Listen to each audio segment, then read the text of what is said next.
Sabado ngayon at nagbihis ako ng ripped jeans, at nag-tuck in ang off-shoulder na damit at nagsuot na rin ng white shoes, magkikita kasi kami ngayon ng mga senior high school classmates ko. Wala dito si Carlos at di ko alam kung sang lupalop na padpad ang lalaking yun. Sumakay na ako sa kotse ko at nagmaneho na papunta sa coffee shop, na pagmamay-ari ng kaibigan ko. Jillian, sigaw nila nang makapasok ako sa shop. Oh my, na-miss ka namin. Agad nila akong niyakap at nagtatatalon pa. Sa tuwa, kaya pinagtitinginan na kami ng mga tao. Hoy, nakakahiya, tumigil muna kayo, bulong ko. Dun tayo sa opisina ko magshikahan. Natatawang sambit ni Reese na may-ari ng shop na ito. Hinela niya kaming tatlo papunta sa isang kwarto, at may coffee table doon na may mga pagkain. Upo kayo. Grabe, na-miss ko tong magkakasama tayo. Tili niya. Ako din Tay, na-miss ko ito. Sigaw naman ni Kim. Me 3. Kamusta na kayo sa mga buhay niyo Tay? Tanong ni Kala. Ayos lang naman. Nagkaroon na rin ng mga kaibigan sa school, sagot ni Reese. Medyo nadadalya na ako sa college life, saad ni Kim. Ikaw Jillian? Tanong niya at nilingon nila akong tatlo. Ano? Ayos lang, may kaibigan rin naman pero hindi katulad nyo. Saad ko at nagtawanan naman sila. Oy nga pala, panimula ni Reese. Balita ko, may asawa ka na, saad niya sabay tingin sakin at napalunok na lang ako. Si Kate, may asawa na? Tanong ni Kim. I don't know. Narinig ko lang kay mommy, and I want to confirm it. So, Kate spill it out, dahan-dahan naman akong tumango na ikinanganga nila. Paano? Sabay-sabay nilang tanong. It's a fixed marriage. Sino naman? Tanong ni Kala. Yung bad boy ng school na pinapasukan ko. Hala, magkasundo kayo. For sure nasa iisang bahay kayo. Magkasundo naman. Especially sa school dahil classmate ko siya. Teka, may picture ka niya. Tanong nila at tumango ako. Nilabas ko ang phone ko sa sling bag, at pinakita sa kanila ang picture ni Carlos. Halos mabingi na ako nang sabay-sabay silang tumili. Oh my gosh! Super hottie ng hubby mo. Malanding tili ni Kala. Anong pangalan niya? Tanong ni Reese. Carlos Benitez. Benitez, sigaw nila. Yung anak ng businessman. Tanong nila at tumango ako. Hala ka dyan. Bad boy nga lang. Kulit. Kanina ko pa sinasabi. Magsasalita pa sana sila nang biglang tumunog ang phone ko. Kinuha ko ito at tinignan ang caller. Bakit? Tanong nila at pinakita ko sa kanila ang screen ng phone ko. Sagutin mo. Huminga ako ng malalim bago sinagot ang tawag. Hello, where are you? I'm with my friends. Who? High school friends. May lalaki. Wala ba't ka napatawag? I did not saw you at the house, so I thought, you ran away. How can I run away? My stuffs are all there. And besides, you always find me. Saad ko at tinignan nila akong tatlo. I gotta go. I'll be home later. Bye. Paalam ko at pinatay ang tawag. Hindi ka nagpaalam no, saad ni Reese. Hindi. Wala siya sa bahay saad ko, so, may nangyari na ba? Pang-asar ni Kala. Oo nga, magiging ninang na ba kami? Sabat ni Kim. Ilang buwan na? Tanong ni Reese. Anong ilang buwan? Hindi ako buntis no at walang nangyayari sa amin. Gets? Sus pakipot ka pa, saad ni Kala at tinusok ako sa tagiliran. Tawanan at kwentuhan lang ang ginawa namin buong magdamag. Oy punta tayo sa mall. Pag-aayaya ni Reese at tumango kami. Tumayo na kami at lumabas ng opisina niya, at kamalas-malasa naman ay wrong timing pa. Hoy, ba't ayaw mo gumalaw dyan? Tanong ni Kim pero hindi ako sumagot Kate. Jillian. And with that, lumingon si Carlos sa kinatatayuan namin, habang nakapulupot ang braso sa bewang ng isang magandang babae, at ang sweet pa nila. Kita ko ang gulat sa mukha ni Carlos nang makita niya ako. Jillian ano ba? Lumingon ako sa kanila na takang-taka pa rin. Halika na, saad ko at nilagpasan si Carlos, at papalabas na sana ng shop nang bigla akong pigilan ni Reese. Wait lang, may naiwan ako sa opisina ko.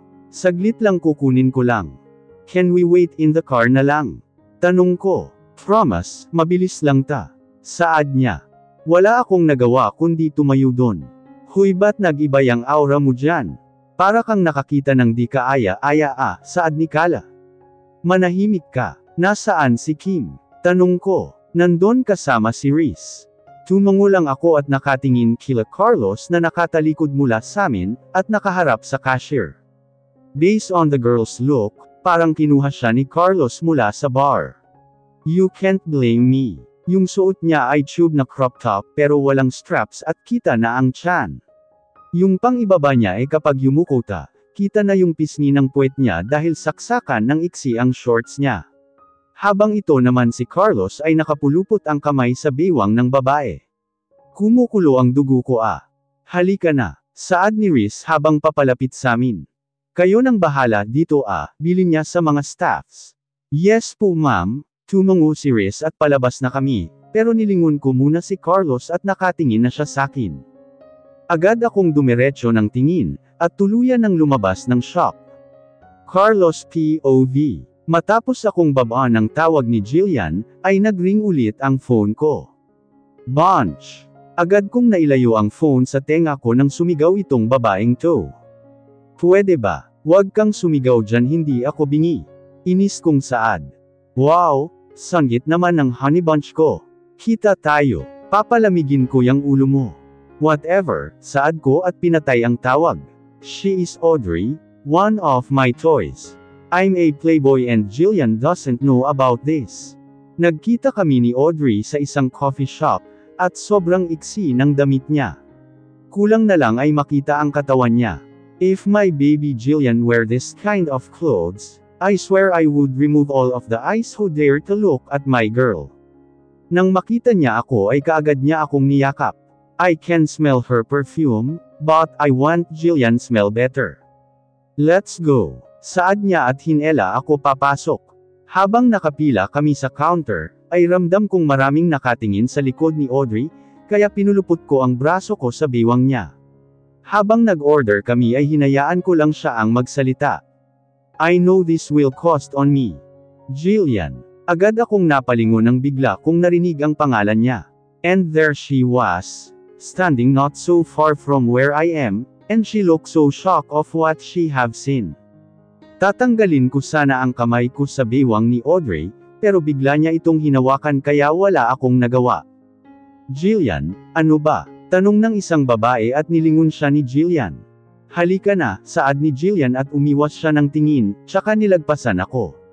Wait lang Tay, may naiwan ako sa opisina ko.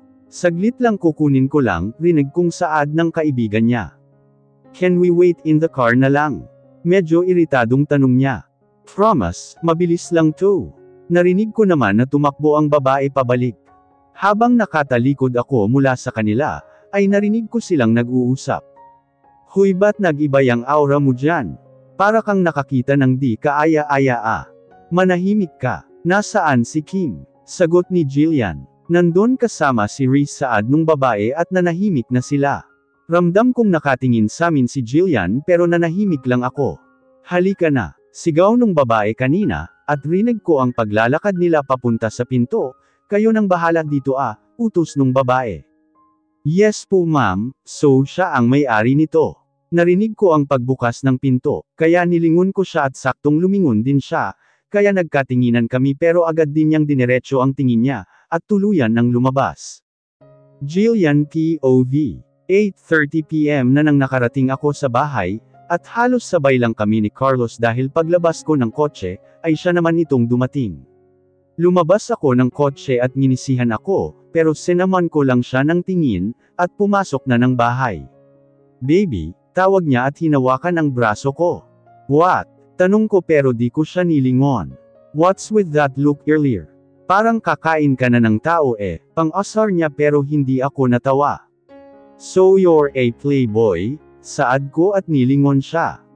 Are you jealous? Nakangisi niyang tanong. Why would I? Marami rin naman akong ipapalit sa iyo pang-asar ko. You, what? Quits lang tayo. Pinagpapalit mo ako then I will do the same. Don't try to dare me Carlos. Saad ko at tinanggal ang kamay niya sa braso ko, at umakyat papunta sa kwarto ko. Isasara ko na sana ang pinto, nang bigla niya itong hinarang. Dare to replace me baby. Bulong niya na nagpataas ng balahibo ko. Only if you replace me, saad ko at tinalikuran siya, at pupunta sana ng CR nang bigla niyang hilahin ang braso ko, sabay pinagdikit ang mga labi namin. Patuloy kami sa paghahalikan nang bigla niya akong buhati na bridal style. Dahan-dahan niya naman akong binaba sa kama at yamakap sakin. Patuloy siya sa paghahalik sakin at ramdam kong binababa na niya ang damit ko. Matagumpay niya itong natanggal at tinapon kung saan. Nagkalayo ang mga labi namin, at naramdaman ko ang pagbaba ng halik niya sa leeg ko. Carlos, di ko alam kung tawag ba yan o bulong. Yes baby, tanong niya at walang tigil akong hinahalikan. Carlos, nakikiliti ako, bulong ko. Good, saad niya at naghubad na siya ng polo. Oh my, enjoying the view baby. Nakangisi niyang tanong habang ako ay tulala pa rin sa katawan niya. Kahit gabi na, pengi kape please. May 8 pandesal na sa harap ko oh. Habang tulala ako sa kanya, ay agad niya akong sinunggaban ng halik. Ramdam ko na rin ang pagtanggal niya ng butones ng pantalon ko, at unti-unti itong hinubad sa legs ko. Agad kong tinakpan ang katawan ko, gamit ang mga kamay ko nang maalala kong nakaano at panloob na lang ako sa harap niya. Don't cover your body baby, malambing niyang saad at kahit nahihiya ako ay tinanggal ko ang mga kamay kong nakatikip sa katawan ko. Beautiful, nilapit niya ang mukha niya sakin, at dahan-dahan akong hinalikan sa labi. Bumaba ang halik niya sa chest ko, hanggang sa matagumpay niyang na-unhook ang pang-itaas ko, at binato ito kung saan. Patuloy niyang pinaglalaroan ang chest ko, habang hinahalik-halikan ng mga ito. Bumaba ang halik niya papunta sa tiyan ko, at naramdaman kong binababa na niya ang suot ko, hanggang sa wala nang matira. Tumigil siya sa paghalik sakin at itinaas baba ang mga mata niya na parang sinusuri ako. You're so sexy, and with that, ay tinanggal na niya ang pantalon niya pati panloob niya, at nakita ko na kung ano man ang meron doon. Bumaba siya sa may paanan ko, at dahan-daang pinaghiwalay ang mga binti ko. Napasigaw ako nang mabigla ako sa ginawa niyang panggugulat sa akin. Carlos, tama na nakikiliti ako. Saad ko, just let it out baby, saad niya kaya wala akong nagawa kundi hayaan siya sa gusto niya. Napakislat ako na mas lalong ikinabilas ng pangkikiliti niya. You're so sweet baby, saad niya sabay ngiti niya sa akin. Bumalik ang halik niya sa labi ko, at ramdam ko ang ginagawa niya sa tabi ko. Don't worry, baby, iingatan kita. And with that, ginawa niya ang seremonya sa akin. Napamura ako dahil sa sobrang sakit ng pakiramdam ko. You're so ano baby, bulong niya at mas lalong inigihan ang ginagawa niya. Maya-maya lang ay napalitan ng ginhawa ang sakit na nararamdaman ko. Hingal na hingal kaming humiga sa kama, at ipinatong ko ang ulo ko sa dibdib niya at niyakap niya naman. Ako, thank you for the night baby. I enjoy it, malambing niyang sambit at hinalikan ako sa ulo. Me too.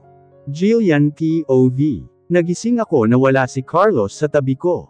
Agad akong bumangon nang maalala ko ang nangyari, pero sana pala ay hindi ako nagmadali. Napasigaw ako nang malakas nang maramdaman ko ang hapdi sa pagitan ng hita ko. Napalingon ako sa pintuan nang bigla itong bumukas, at bumungad sakin si Carlos na may dalang tray. Morning baby, malambing niyang sambit at binaba ang tray sa side table. Morning, nahihiya kong sambit at tinakpan ng kumot ang buong katawan ko. Here, saad niya sabay abot ng polo niya na sinuot kagabi. Kaagad ko naman itong sinuot at kumain na kami. Puro kulitan at tawanan ang naganap, habang kami ay kumakain, and this is the first time na sinubuan niya ako. Nagsuot ako ng simple pink dress na may black belt. Gagala daw kami ngayon. Pagbaba ko ay nakita kong hinihintay na niya ako kaya lumabas na kami. Nakarating kami sa amusement park, at para akong bata na panay hila sa kanya papunta sa iba't ibang ride. Lumipas ang ilang oras at papunta kami ngayon sa kumpanya ni Carlos. Ewan ko kung bakit kami pupunta, pero sabi niya sumama na lang daw ako sa kanya. Good afternoon sir, ma'am, bati ng mga guards at nginitian ko lang sila. Nakarating kami sa office ni Carlos at sobrang linis dito. Baby, stay here. Pinapapunta ako ni Dad sa conference room, saad niya habang nakatingin sa phone niya. Okay, simpleng sagot ko. Tumango siya at umalis na. Nag-ikot-ikot lang ako dun, at sobrang lawak ng opisina niya. I wonder, paano niya kaya napagsasabay ang pag-aaral at pagpapatakbo nitong kumpanya nila? Nandito ba si Carlos? Napatigil ako sa paglalakad nang may biglang nagsalita sa labas ng opisina. Ma'am, nasa conference room po si Sir, sagot ng sekretarya ni Carlos. Can you call him? Tell him that I'm here at his office, saad ng isang babae. Ma'am, bawal po kayong pumasok dyan. And why? As if naman na bago lang ako dito no. Mataray niyang sambit sabay bukas sa pintuan. Oh, kaya naman pala. Who are you? Are you one of his toys too? Maarte niyang sambit habang nakatingin sakin. So, isa rin to sa mga babae ng asawa ko. Ah, no. I'm his cousin, saad ko. Oh, sorry my bad. I'm Jazz, by the way, pakialam ko sa name mo.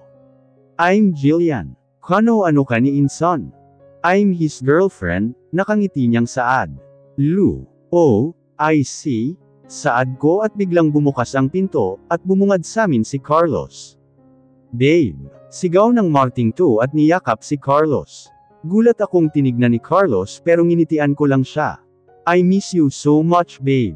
Marting sambit ni Jazz pero hindi sumagot si Carlos. Inson, mauna na ako. Mukhang kailangan nyo ng privacy saad ko.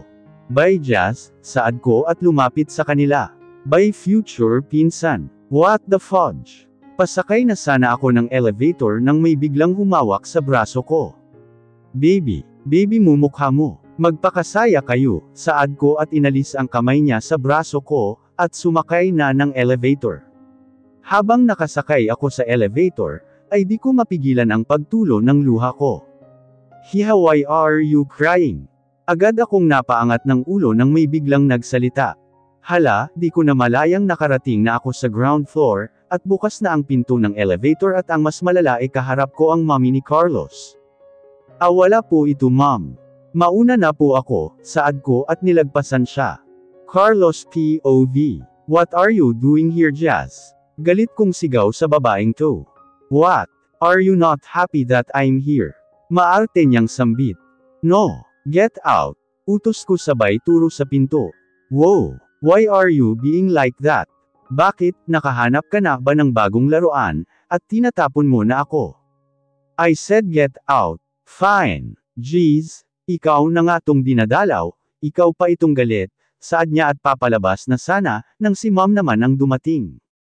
Oh, hi tita. Masaya niyang bati at tinignan ako ng masama ni mom. Now I know why my daughter-in-law is crying. Me, crying. No tita, I'm perfectly fine. Huwag kang umasa na ikaw ang tinutukoy ko. And don't call me tita, dahil hindi kita gusto para sa anak ko. And one more thing, layuan mo na siya dahil kasal na siya. With who? Sigaw ni Jazz. None of your business. Makakaalis ka na, saad ni mom at kinaladkad si Jazz palabas. Maya-maya lang ay bumalik siya, at piningot ako sa tenga. Ikaw, alam mo nang kasal ka na, pero nakikipaglandian ka pa sa ibang babae, at ang mas malala sa harap pa ng asawa mo. Sermon niya sakin. Mom, I don't even know that she will come here. Then why didn't you chase your wife? You just let her cry all the way out of the company. Kaya nga pinakasal ka namin sa kanya, para tumanaw ka hindi pati siya saktan mo. Hay nako Carlos, better fix this bago pa malaman ni Bolay na pinaiyak mo ang anak niya, saad niya. Tumango na lang ako at lumabas na. Pagkarating ko sa baba ay rinig ko ang sigawan ng mga tao sa labas. Pagkalabas ko ay nakita ko silang nagkukumpulan sa kalsada.